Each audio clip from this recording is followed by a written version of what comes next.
Hello students, class 12th, chapter number 1, solid state. Before starting this lecture, here is my small introduction. Myself, Aditya Shinde. I am your chemistry teacher. I completed my master degree with organic chemistry. I love to play chess. Today topic is impurity defects and non-stoichiometry defects. Hello students, in this lecture we are going to study about impurity defect. First, we are going to understand what is impurity effect. When we add little amount of impurity, when we add little amount of impurity in a crystal, when we add little amount of impurity in a crystal, okay, then defects occur is called impurity defect. जब हम थोड़े बहुत amount में impurity crystal के अंदर add करते हैं तब जो डिफेक्ट जनरेट होती है उसको हम बोलते हैं इम्प्योरिटी डिफेक्ट. उसको हम क्या बोलते हैं? तो impurity defect. Here I am going to show you a crystal of a NaCl. Here this is a crystal of a NaCl. Okay, let me draw first. This is a crystal of NaCl. Now in this crystal I am going to add SrCl2, strontium chloride. In this crystal of NaCl I am going to add SrCl2 has a impurity. SrCl2 has a impurity and the name of SrCl2 is strontium chloride. Okay, when we add SrCl2 in crystal, we see that two Na plus ions are removed. Two Na plus ions are removed by one Sr plus 2.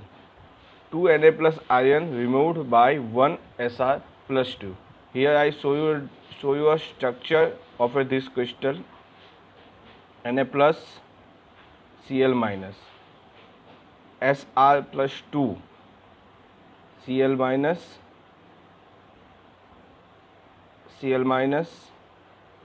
Na plus, Cl minus and Na plus. Look, this Na plus and this Na plus removed from NaCl crystal structure, and after adding SrCl2, Sr plus 2 occupies the one side of Na plus and another side is vacant. In a crystal. This vacant side is called cationic. Vacancy. So from this structure you can easily understand that two Na plus ion replace one Sr plus 2. एक Sr plus 2 जो है दो Na plus ion को क्या करता है? Remove करता है. ठीक है ना. So we have to understand why this occurs. ठीक है ना. क्यों दो Na plus रिमूव होते हैं एक Sr plus 2 से? तो उसका आंसर होगा आपका जो चार्ज होता है, charge must be balance. Here the charge of Sr is plus 2 and Na charge is plus 1.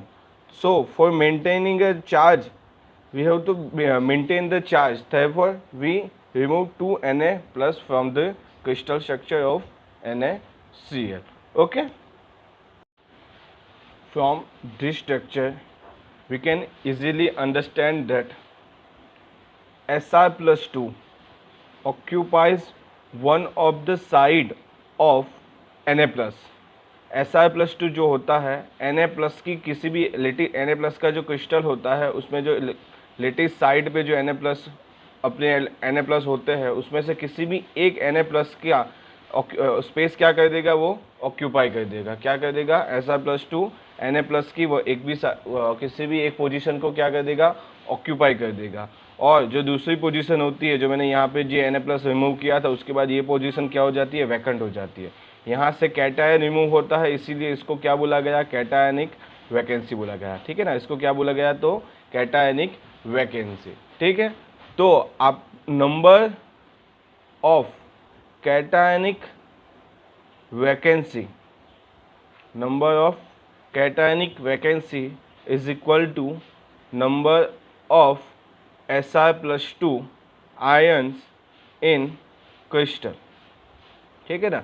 तो आपको क्या क्वेश्चन पूछा जाएगा कि आपको ऐसा एक स्ट्रक्चर दे दिया जाएगा और आपको पूछा जाएगा कि इसके अंदर कैटायनिक वैकेंसी कितनी होगी, ठीक है ना। तो आपको इतना ही पता लगाना है कि इस क्रिस्टल के अंदर Sr+2 कितने हैं, जितने नंबर ऑफ Sr+2 उतनी ही क्या हो जाएगी, कैटायनिक वैकेंसी। यहाँ पे आप जो मैंने स्ट्रक्चर आपको दिखाया हुआ है उसमें आप इजीली देख सकते हो कि एक Sr+2 ऐड हुआ है तो सिर्फ एक कैटायनिक वैकेंसी क्या हुई है, क्रिएट हुई है। वैसे अगर मैं यहाँ पे भी Sr+2 ऐड कर दूँ तो यहाँ से हमें क्या मिल जाएगी, कैटायनिक वैकेंसी मिल जाती है, ठीक है, ओके। अब जो हमारा इसका जो एग्जाम्पल है वो दूसरा है CdCl2 plus AgCl। CdCl2 plus AgCl जो है वो हमारे इम्प्योरिटी डिफेक्ट्स के क्या है, एग्जाम्पल है। AgCl is a crystal, act as a crystal, and CdCl2 is a impurity. CdCl2 is a impurity. Okay, we are going to add a CdCl2 impurity in a crystal of AgCl and we form a defect is called impurity defect. Now I hope you understand the impurity defect. Okay, now take a screenshot and note it down to your notebook. Okay, now we are going to understand non-stoichiometric defect. Non-stoichiometric defects are those defects in which cation and anion ratio will be disturbed. Cations और anions का जो ratio होता है वो disturb हो जाता है किसमें, नॉन स्टोक्योमेट्रिक डिफेक्ट्स में, ठीक है। तो फर्स्ट समझते हैं कैटायन, और यहाँ पे मैंने जो ए लिखा है उसका मतलब है anion. If the ratio is 100:100 means both the cation and anions are ratio same, then the defect is called stoichiometric defect. Stoichiometric defect, ठीक है ना। मतलब कि कैटायन और एनायन का अगर रेशियो सेम हो जाएगा तो जो डिफेक्ट हमें मिलने वाली है वो क्या होती है, stoichiometric defect. But if the ratio is not same means this kind of, if cation is 99 and anion is 100, if anion is 99 or cation is 100, then this type of defects is called non stoichiometric defect, ठीक है ना। जब cation अगर 99 हो, anion 100 हो जाता है, और अगर एनायन 99 हो जाता है और कैटायन 100 हो जाता है, तो इस टाइप की डिफेक्ट्स को हम क्या कहने वाले हैं, तो नॉन स्टोक्योमेट्रिक डिफेक्ट्स, ठीक है ना। उसको क्या कहने वाले हैं हम, नॉन स्टोक्योमेट्रिक डिफेक्ट्स। मतलब कि जो रेशियो होता है वो क्या नहीं होना चाहिए, सेम नहीं होना चाहिए, जबकि स्टोक्योमेट्रिक डिफेक्ट में जो रेशियो होता है वो कैसा होता है, सेम होता है, ठीक है ना। In non stoichiometric defect electrical neutrality maintain होती है। इलेक्ट्रिकल न्यूट्रलिटी जो होती है वो क्या होती है, तो मेंटेन होती है। इसका मतलब क्या है कि जो पॉजिटिव चार्ज होता है एंड जो नेगेटिव चार्ज होते हैं वो दोनों कैसे होने चाहिए, सेम होने चाहिए। मतलब कि जितना नंबर ऑफ पॉजिटिव चार्ज जितने होते हैं उतने ही नंबर ऑफ क्या होने चाहिए, नेगेटिव चार्ज होने चाहिए, ठीक है ना। Okay, now we already classify non-stoichiometric defect. Mainly non-stoichiometric defect is classified in two parts: metal excess defects,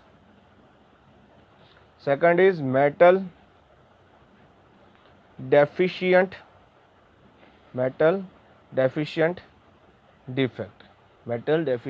defect. Metal excess defects is further classified in two parts: metal excess defects due to anion vacancy and metal excess defect due to extra cation. Okay, so Non-stoichiometric defect classify in two ways: metal excess defect and metal deficient defect. Metal deficient defects के आधार पर हमें कुछ numericals पूछे जाते हैं, numericals हमें पूछे जाते हैं, वो हम लास्ट इस लेक्चर के लास्ट में हम देखने वाले हैं, ठीक है। होमवर्क में भी आपको एक न्यूमेरिकल में देने वाला हूँ।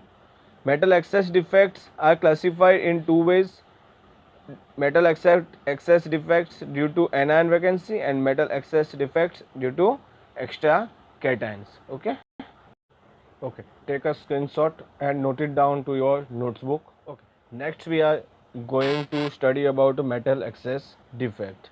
Name metal excess itself shows that there is a excess of metal due to anion vacancy. First we are going to see metal excess due to anion vacancy. Okay, due to anion vacancy. Okay, this type of defects are shown by alkali halides. जितने भी alkali halides होते हैं वो हमें metal excess defect दिखाते हैं due to anion vacancy, ठीक है। Metal excess defect due to anion vacancy हमें कौन दिखाते हैं? तो जितने भी अल्कली मेटल्स होते हैं वो। मैंने कुछ यहाँ पे एग्जांपल दिखाया है, NaCl, KCl, ठीक है। ये सारे क्या है? एनायन हैलाइड्स है, जिसमें से हम NaCl का एग्जांपल लेके, ठीक है, metal excess defect due to anion vacancy हम पढ़ने वाले हैं। एनायन वैकेंसी की वजह से जो मेटल एक्सेस डिफेक्ट्स हमें मिलती है वो हम किसकी मदद से समझने वाले हैं? तो NaCl के एग्जाम्पल की मदद से। Here I am show you a crystal of A NaCl, ठीक है ना। मैं यहाँ पे आपको NaCl का एक क्रिस्टल दिखा रहा हूँ। पहले मैं ड्रॉ कर देता हूँ।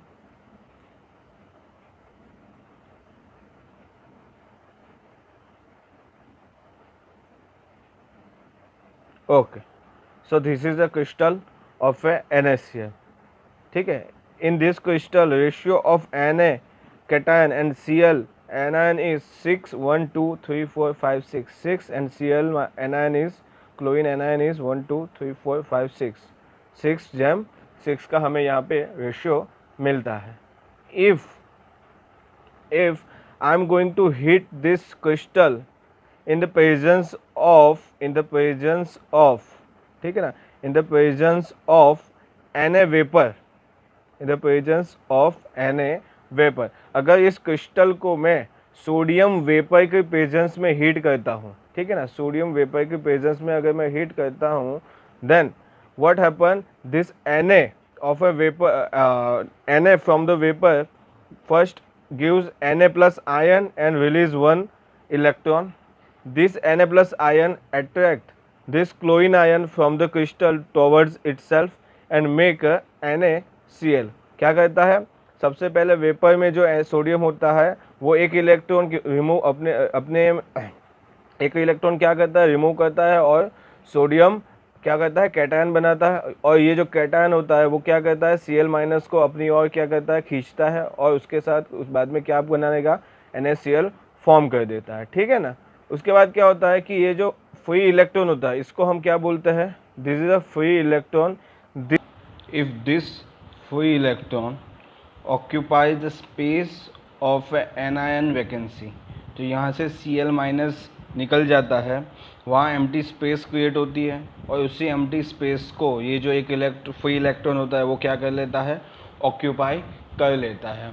उस फ्री इलेक्ट्रॉन्स की वजह से यहाँ पे एक नया क्रिस्टल बन जाता है, ठीक है। यहाँ पे कुछ इस प्रकार से Na plus Cl minus Na plus ये one electron, Na plus Cl minus Na plus Cl minus Na plus Cl minus Na plus Cl minus. तो यहाँ पे जो हमें क्रिस्टल मिलता है, ठीक है ना, this electrons occupies the anion side, ठीक है ना।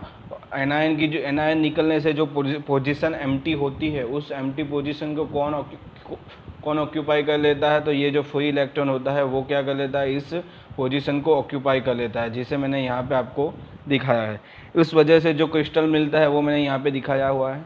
अब इस क्रिस्टल के अंदर हम NaCl का रेशियो देखते हैं तो आप देख सकते हो 1 2 3 4 5 और 6 होता है, जबकि जो हमारा क्लोरीन का रेशियो होता है वो होता है 1 2 3 4 एंड 5, 1 2 3 4 एंड 5, ठीक है ना। तो रेशियो यहाँ पे क्या हो गया है, चेंज हो गया है, ठीक है ना। देखो यहाँ पे एक्सेस में ये एनायन है और ये कैटायन है, तो इन दोनों में ज़्यादा कौन सा आ गया, तो हमारा कैटायन आ गया। इसी वजह से हमारे एनायन की वैकेंसी की वजह से हम क्या देख रहे हैं, यहाँ पे मेटल एक्सेस डिफेक्ट हम देख रहे हैं। तो इसकी वजह से हमें क्या मिल जाता है, मेटल एक्सेस में हो जाते हैं। यहाँ पे ना ही मेटल का एडिशन होता है ना ही मेटल का क्या रिमूव होते हैं, पर क्योंकि एनायन रिमूव होता है उसकी वजह से ऑटोमेटिक जो हमारा मेटल हो जाता है वो क्या आ जाता है, एक्सेस में हमें दिख जाता है, ठीक है। यहाँ पे जो ये इलेक्ट्रॉन, एक जो फ्री इलेक्ट्रॉन होता है, ये जो फ्री इलेक्ट्रॉन होता है, उस फ्री इलेक्ट्रॉन जो जिस पोजीशन पे होता है उस पोजीशन को हम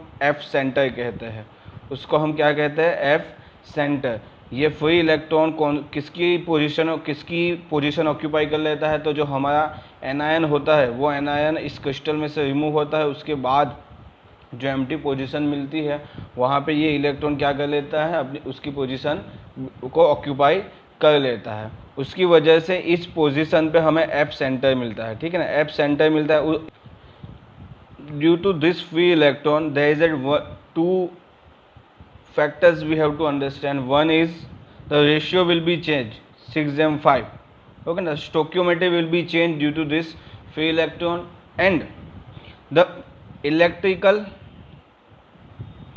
neutrality will be maintained.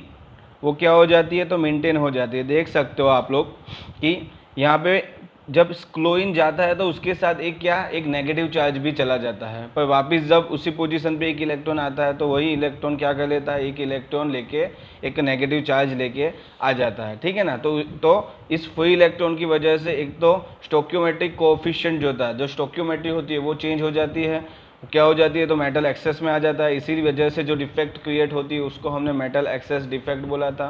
और free electron maintain electrical neutrality, ठीक है। नंबर ऑफ नेगेटिव आयन इस क्रिस्टल में और इस क्रिस्टल, दोनों क्रिस्टल में नंबर ऑफ नेगेटिव आयन और नंबर ऑफ पॉजिटिव आयन्स जो होते हैं वो क्या होते हैं, तो सेम होते हैं, वो क्या होते हैं, तो सेम होते हैं, ठीक है ना। और जो जिस पोजीशन पे ये फ्री इलेक्ट्रॉन होता है उसको हमने एफ सेंटर बोला, और जो एफ सेंटर होता है वो कलर्ड दिखाता है, वो क्या दिखाता है, तो कलर्ड दिखाता है। कैसे, तो ये जो फ्री इलेक्ट्रॉन होता है वो फ्री इलेक्ट्रॉन क्या करता है, एनर्जी को एब्जॉर्ब करता है, एब्जॉर्ब करके एक्साइटेड स्टेट में जाता है, और एक्साइटेड स्टेट में से जब वापस ग्राउंड स्टेट में आएगा तब कुछ जो एनर्जी होती है वो रिलीज़ करता है, और उस जो एनर्जी रिलीज़ करता है वो एनर्जी विजिबल रेंज में होती है, ठीक है ना। उसकी वजह से हमें कुछ कलर्ड यहाँ पे दिखते हैं, ठीक।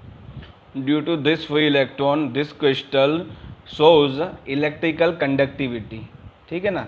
क्या दिखाता है वो, इलेक्ट्रिकल कंडक्टिविटी को मतलब इलेक्ट्रिसिटी क्या कर सकता है, ये क्रिस्टल पास कर सकता है, क्योंकि इसके पास क्या है, एक फ्री इलेक्ट्रॉन है, ठीक है। इस क्रिस्टल की वजह से इस फ्री इलेक्ट्रॉन की वजह से ये जो क्रिस्टल होता है वो कैसा होता है, तो पैरामैग्नेटिक इन बिहेवियर होता है। कैसा होता है, पैरामैग्नेटिक इन बिहेवियर, ठीक है। विदाउट डिफेक्ट, मतलब ये विदाउट डिफेक्ट जो ये क्रिस्टल NaCl का क्रिस्टल होता है वो वाइट कलर का होता है। कौन से कलर का होता है, तो वाइट कलर का होता है, ठीक है ना। बट विथ डिफेक्ट जो ये NaCl का क्रिस्टल हो जाता है वो येलो कलर का हो जाता है। क्यों, due to formation of F center, due to formation of F center, ठीक है। एफ सेंटर की फॉर्मेशन की वजह से ये कौन से कलर का हो जाता है, तो येलो कलर का हो जाता है, ठीक है। ओके, ऐसे ही अगर KCl की बात करूँ, जो पोटेशियम एक्सेस में आ जाता है, यहाँ पे जो सोडियम है, यहाँ पे जो सोडियम कैटायन है वो एक्सेस में आ जाता है। उसी तरह के KCl में बात करूँ तो जो पोटेशियम एक्सेस में आता है तो वो कौन सा कलर दिखाता है, तो वायोलेट कलर दिखाता है, ठीक है ना। वो कौन सा कलर दिखाता है, तो वायोलेट कलर दिखाता है, ठीक है। उसी तरीके से अगर मैं LiCl ले लेता हूँ तो लिथियम अगर एक्सेस में आ जाए, लिथियम क्लोराइड ले लेता हूँ और लिथियम अगर एक्सेस में आ जाता है तो वो हमको कौन सा कलर दिखाएगा, तो वो हमें पिंक कलर दिखाएगा, ठीक है ना। LiCl शोज पिंक कलर, ठीक है ना। तो पिंक कलर का हमें क्या मिलेगा, LiCl में हमें क्या मिलेगा, तो पिंक कलर का मिल जाएगा, ठीक है। Okay, in this crystal Cl- anion is remove, जो एनायन होता है वो क्या होता है, रिमूव हो जाता है। ड्यू टू दिस रिमूवल पर वॉल्यूम जो कैटायन और एनायन होता है वो क्या हो जाता है, कम हो जाता है। कैटायन और एनायन क्या हो जाता है, कम हो जाता है। उसी वजह से डेंसिटी क्या हो जाती है, तो डिक्रीज होती है। डेंसिटी क्या हो जाती है, तो डिक्रीज हो जाती है। Now, ठीक है, we are going to understand metal excess defects due to extra cation. These defects, we are going to understand these defects with the example of zinc oxide. With the example of this zinc oxide. Zinc oxides are white at room temperature. These oxides are white at room temperature. In these oxides, zinc is in +2 oxidation state. In these oxides, zinc is in +2 oxidation state. And we all know zinc has a very small size. Zinc has a very small size.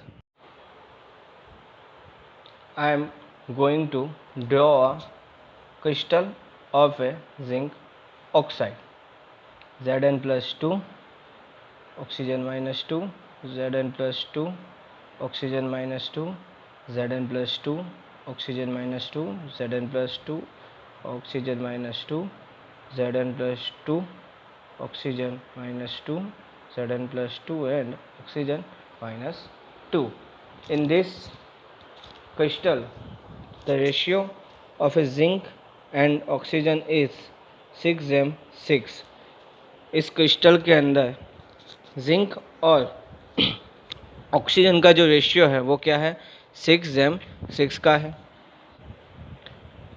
अगर मैं इस zinc oxide के crystal को heat करूँगा, heat करने की वजह से जो ये इंटरस्टेशियल साइड होती है उसमें Zn+2 जो हमारा स्मॉल कैटायन है वो क्या कर लेता है, उसकी स्पेस को ऑक्यूपाई कर लेता है। और जो दूसरे फ्री इलेक्ट्रॉन होते हैं वो जो दूसरी नेबरिंग साइड होती है, नेबरिंग इंटरस्टेशियल स्पेस होती है, वहाँ पे क्या हो जाते हैं, उनकी पोजीशन ले लेते हैं और उसके बाद कुछ इस तरीके का क्रिस्टल बनाते हैं। यहाँ पे मैंने Zn+2 ऑक्सीजन -2 दिखाया हुआ है, वैसे ही Zn+2 ऑक्सीजन -2, वापस oxygen -2 Zn+2, oxygen -2 Zn+2, oxygen -2 Zn+2, oxygen -2 और Zn+2। अगर यहाँ पे एक Zn+2 एक्स्ट्रा इलेक्ट्रॉन आता है इंटरस्टेशियल साइड में, तो यहाँ पे जो दूसरी साइड होती है वहाँ पे भी क्या फ्री इलेक्ट्रॉन जो होते हैं वो क्या हो जाएंगे, इंटरस्टेशियल साइड में क्या हो जाएंगे, ऑक्यूपाई कर लेने वाले हैं और कुछ इस तरीके से एक क्रिस्टल बनाने वाले हैं। जो ये क्रिस्टल था ये डिफेक्ट से पहले का क्रिस्टल है और ये डिफेक्ट्स क्रिएट हो जाने के बाद वाला स्ट्रक्चर है। ये जो होता है वो वाइट कलर का होता है, जबकि जो ये होता है वो येलो कलर का होता है। इस क्रिस्टल के अंदर जिंक और ऑक्सीजन के जिंक और ऑक्सीजन का जो रेशियो होता है वो कुछ 7:6 का होता है, 7:6 का होता है। आप देख सकते हो 1 2 3 4 5 6 और 7, जबकि ऑक्सीजन 1 2 3 4 5 और 6, ठीक है ना। तो यहाँ पे जिंक ज़्यादा हो जाने की वजह से यहाँ पे हमें मेटल एक्सेस डिफेक्ट्स देखने को मिलती है, ठीक है ना।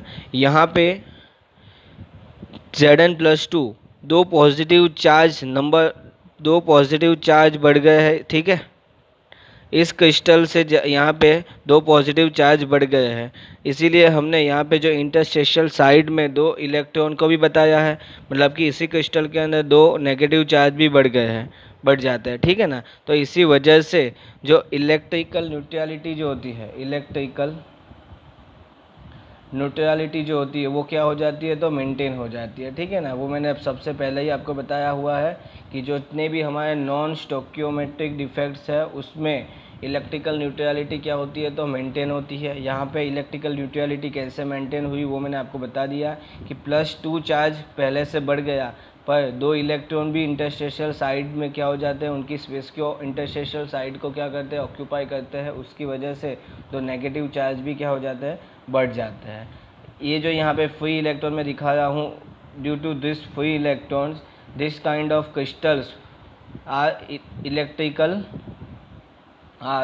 इलेक्ट्रिकल कंडक्टिविटी शो करते हैं। क्या करते हैं? इलेक्ट्रिकल कंडक्टिविटी, मतलब का इलेक्ट्रिसिटी को वो क्या करते हैं तो पास होने देते हैं। दूसरा, ये इस तरीके के क्रिस्टल जो होते हैं वो पैरामैग्नेटिक इन नेचर होते हैं, पैरामैग्नेटिक इन नेचर होते हैं। और जैसे ही मैंने आपको पहले ही बताया, ये पहले वाइट कलर था, बाद में ये येलो कलर का हो जाता है। तो क्यों होता है? तो ये फ्री इलेक्ट्रॉन जो होते हैं वो एनर्जी को क्या करते हैं, एनर्जी एब्जॉर्ब कर लेते हैं और एक्साइटेड स्टेट में चले जाते हैं, और एक्साइटेड स्टेट में से जब ग्राउंड स्टेट में आते हैं तब एनर्जी रिलीज़ करते हैं। ठीक है ना, उसकी वजह से वो हमें क्या कलर्ड दिखते हैं। ठीक है ना, उसकी वजह से हमें वो क्या कलर्ड दिखते हैं। पर्टिकुलरली जिंक ऑक्साइड में वो हमें येलो कलर के दिखते हैं इसीलिए। ठीक है, तो हमें यह भी पता चल गया कि मेटल एक्सेस डिफेक्ट्स तो हमें दो तरीके की होते हैं, due to anion vacancy and due to extra cation. Anion vacancy में कैसे होती है वो भी मैंने आपको बता दिया है। ठीक है, और एक्स्ट्रा कैटायन की वजह से कैसे हमें मेटल एक्सेस डिफेक्ट्स मिलती है वो भी मैंने अभी आपको बता दिया है। आप यहाँ से स्क्रीनशॉट ले लो और अपनी नोट में नोट डाउन कर लो। Now we are going to understand metal deficiency defects. These types of defects are shown by metals which have more than one valency. Metal deficiency defects दिखाने के लिए जो भी हम मेटल्स लेते हैं उसके पास एक या एक से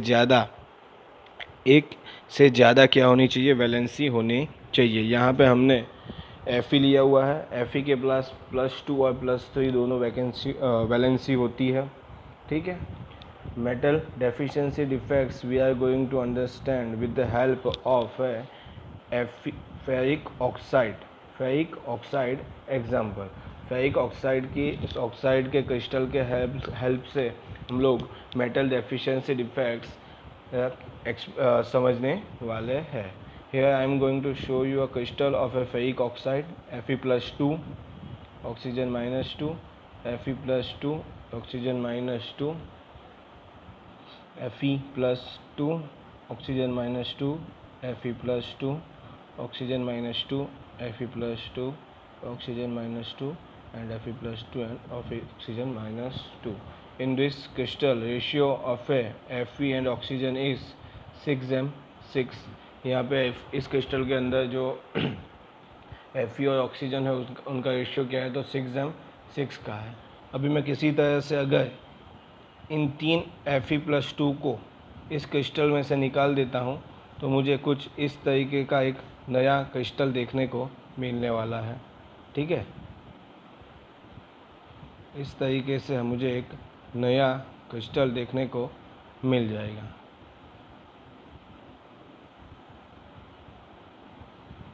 ठीक है, तो ये कुछ मुझे एक नया क्रिस्टल देखने को मिल गया है। ठीक है, पर यहाँ पे क्या हो जाता है कि अगर मैं यहाँ से 3 Fe+2 रिमूव करता हूँ, अगर मैं 3 Fe+2 को इस क्रिस्टल में से अगर मैं रिमूव करता हूँ तो उसी के साथ साथ +6 चार्ज क्या हो जाता है, इस क्रिस्टल में से रिमूव हो जाता है।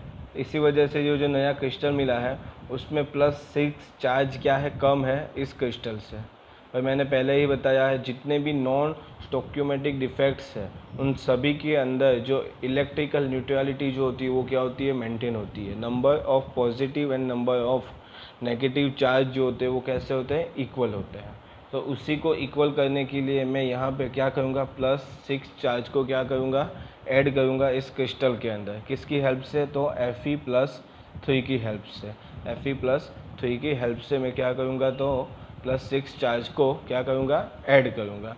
यहाँ पे मुझे Fe+3 के कितने 2 Fe+3 को क्या करना पड़ेगा, ऐड करना पड़ेगा। तो एक तो मैंने यहाँ पे ऐड कर दिया, ये यहाँ पे नहीं है, यहाँ पे नहीं है, ये Fe+3 और यहाँ पे Fe+3।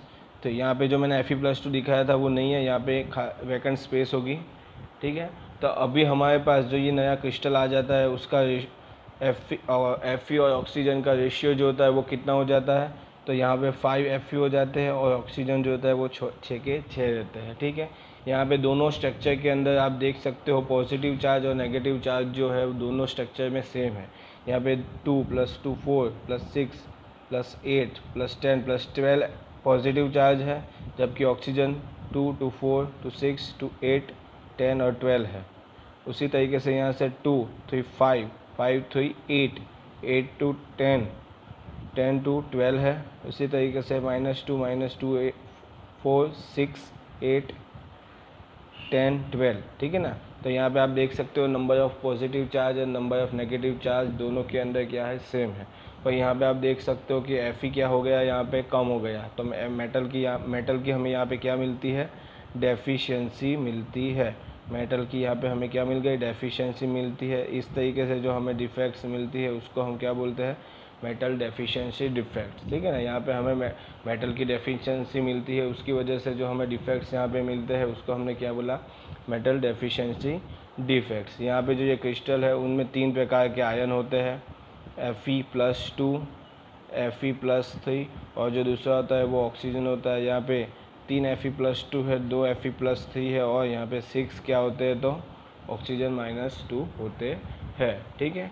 और अभी एग्ज़ाम में हमें जो इस टॉपिक के ऊपर से हमें क्या पूछे जाते हैं, तो न्यूमेरिकल्स पूछे जाते हैं, जो हम अभी करने वाले हैं, ठीक है। नॉर्मली हमें पूछा जाता है कि किसी तरीके की एक फॉर्मूला दी जाएगी, जैसे कि मैंने यहाँ पे ले लिया है कि Fe 0.96 और ऑक्सीजन, ठीक है ना। इसमें हमें डिफेक्ट्स कौन से टाइप की है वो बताना है और हमें रेशियो बताना है। हमें क्या बताना है, तो रेशियो बताना है कि Fe+3 और Fe+2 का रेशियो क्या होता है वो हमें बताना है, ठीक है ना। यहाँ पे हम देख सकते हैं कि ऑक्सीजन 1 है और उसके सामने जो Fe है वो कितना है, तो 0.96, मतलब 1 से भी क्या है, कम है, ठीक है ना। तो हम कह सकते हैं कि इस तरीके की किसी भी क्रिस्टल की अगर फॉर्मूला हो तो वो क्या शो करता है, तो मेटल डेफिशिएंसी डिफेक्ट्स को वो क्या करता है, तो शो करता है, ठीक है ना। अगर इस क्रिस्टल को मैं ये जो फॉर्मूला है उसको मैं ऐसे भी लिख सकता हूँ, Fe96 ऑक्सीजन 100। इसका मतलब क्या होता है कि ये जो फॉर्मूला था उसको मैंने 100 से क्या कर दिया, मल्टीप्लाई कर दिया। अगर एक में 0.96 जितना Fe है, एक ऑक्सीजन होगा तब 0.96 जितना Fe होगा, तो अगर 100 में ऑक्सीजन लेता हूँ तो 96 Fe हो सकते हैं, ठीक है। अभी जो यहाँ पे नेगेटिव चार्ज होगा वो कितना हो जाएगा, एक ऑक्सीजन पे -2 का होता है और हमारे पास यहाँ पे ऑक्सीजन कितने हैं, तो 100 है।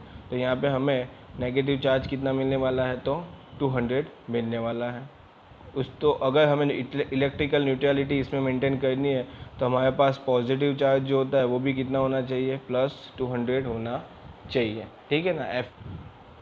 Fe हमारा जो ये क्रिस्टल का फॉर्मूला है उसमें 2 तरीके के होते हैं, Fe+3 और Fe+2, ठीक है। Fe+2 को हमने मान लिया कि x नंबर ऑफ Fe+2 है हमारे पास, तो Fe+3 कितने हो गए, 96 - x जितने क्या हो जाएंगे, हमारे Fe+3 हो जाने वाले हैं, ठीक है ना। यहाँ पे मैंने आपको दिखाया था कि हमारा जो पॉजिटिव चार्ज है वो कितना है, +2 होना चाहिए। ऑक्सीजन के एक एटम के पास -2 चार्ज होता है, तो 100 के पास कितना, तो -200। उसी तरीके से हमें यहाँ भी निकालना है कि एक Fe के पास +3 ऑक्सीडेशन चार्ज अगर होता है तो 96 - x के पास कितना होगा, तो 3 × 96 - x प्लस अगर एक Fe के पास +2 ऑक्सीडेशन स्टेट होती है, +2 चार्ज होता है, तो x के पास कितना, तो x 2 × x हो जाता है और = कितना होना चाहिए, तो 200 होना चाहिए, ठीक है ना। अगर मैं इसको सॉल्व करूँगा, आप इसको सॉल्व कर दो तो आपका आंसर आ जाएगा 88। x की वैल्यू आपकी आ जाती है 88। इसी वजह से Fe+2 कितने होने वाले हैं, इस फॉर्मूला के अंदर Fe+2 कितने हो गए, तो 88। उसी तरीके से Fe+3 कितने होने वाले हैं, तो 96 - 88 = 8 हो जाएंगे, ठीक है ना। तो रेशियो क्या आ गया हमारा, Fe+2 88 8/88, तो रेशियो आ जाता है 1/11 का हमारा क्या आ जाता है, तो रेशियो आ जाता है 1/11 का, ये हमारा रेशियो है जो है वो आ गया, ठीक है ना। तो हमारा आंसर यहाँ पे हमें मिल गया। पर अगर आपको आंसर परसेंटेज में पूछा जाता है तो आपको कुछ नहीं करना कि Fe+2 परसेंटेज में कितने हैं, तो कुछ नहीं, Fe+2 88/96 इंटू 100 कर दो, जो भी वैल्यू आती है वो उसका क्या हो जाएगा, परसेंटेज ऑफ Fe+2 हो जाएगा। उसी तरीके से Fe+3 हमें क्या परसेंटेज में पूछा जाए तो टोटल 96 है, उसमें से 8 क्या है तो Fe+3 है, तो इंटू 100 कर दो तो हमें पता चल जाएगा कि Fe+3 का कितने परसेंटेज इस फॉर्मूला में हमें मिलते हैं। ठीक है ना। तो कुछ इस तरीके से न्यूमेरिकल पूछे जाते हैं इस टॉपिक के बेस पे, तो हमें वो करने हैं। यहाँ पे मैंने आपको होमवर्क दिया हुआ है कि टेक्स्ट बुक में जो हमारी एक्सरसाइज है, उस एक्सरसाइज में 1.116 में इसी तरीके का एक निकल का भी न्यूमेरिकल दिया है, आपको खुद से करना है और आंसर जो है आपको कमेंट में लिख के रखना है। ठीक है, ओके। आप स्क्रीनशॉट ले लो और उसके बाद अपनी नोट में नोट डाउन कर दो। Like and share my videos with your friends, give comments, also subscribe my YouTube channel Aditya Shinde. Thank you for watching.